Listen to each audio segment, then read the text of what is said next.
Assalamualaikum warahmatullahi wabarakatuh. Alhamdulillah kita bisa melanjutkan lagi belajar di Mastercam.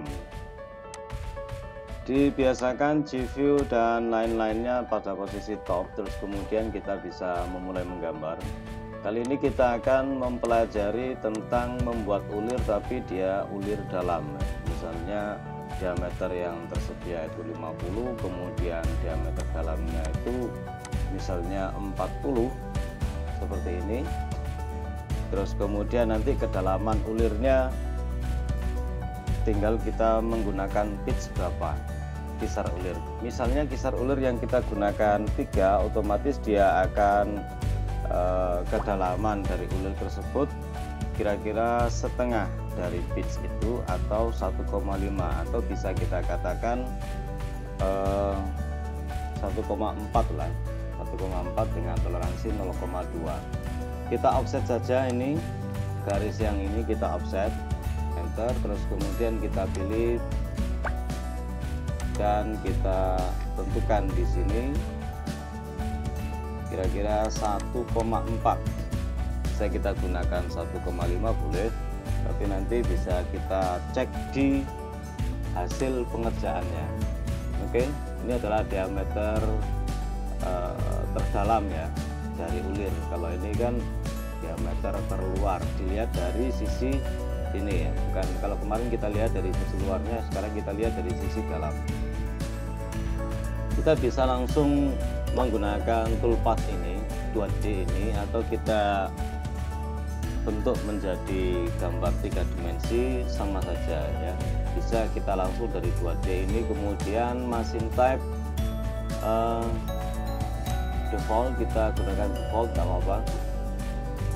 Kalau kita ingin menggunakan 3 dimensi, maka ini kita pastikan dia ditransform terlebih dahulu seperti ini, blok, kemudian transform ketinggian dari benda kerjanya itu misalnya berapa, kita pakai misalnya 40 ya.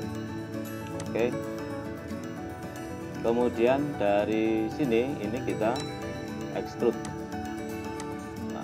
Oke, kita extrude ke bawah, tinggiannya 40, dan kita cek di sini. Ini sudah kita bikin tadi di awal.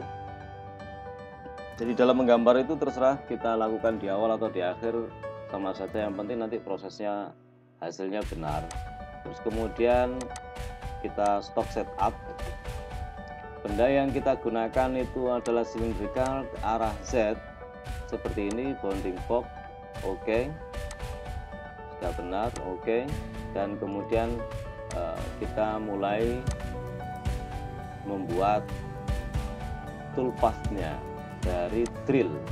Oke, dan kita select entities yang kita jadikan dasar.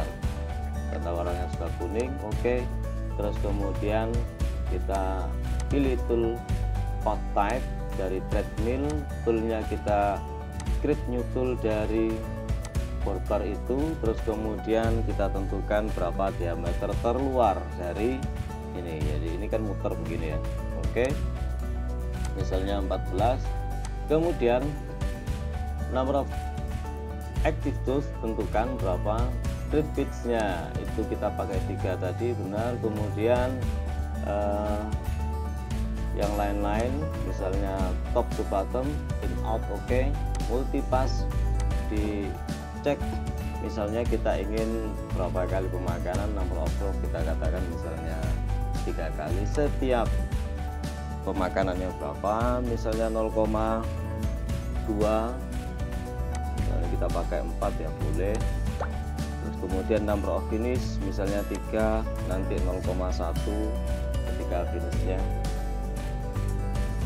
Feed rate dan spindle speed silakan diatur sendiri sesuai dengan benda kerja yang hendak di machining. Ini misalnya kedalamannya nanti cuma -10, dihitung dari top of thread, artinya dihitung dari sini ya, dari atas benda kerja. Oke, sudah jadi seperti ini. Kita cek dengan verify seperti ini. Kira-kira kalau prosesnya sudah benar, ini naik turun terus begitu, dia berulang-ulang sesuai dengan multipass yang kita tentukan.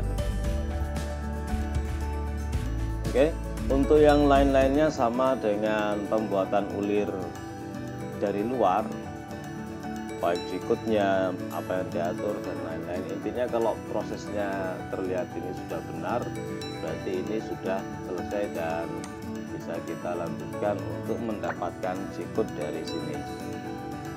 Semoga penjelasan ini bisa dipahami untuk membuat ulir bagian dalam seperti ini ya, dan bisa mempraktekkan di benda kerja setting-setting yang lainnya sehingga hasil produk yang dihasilkan itu benar-benar sesuai dengan perencanaan.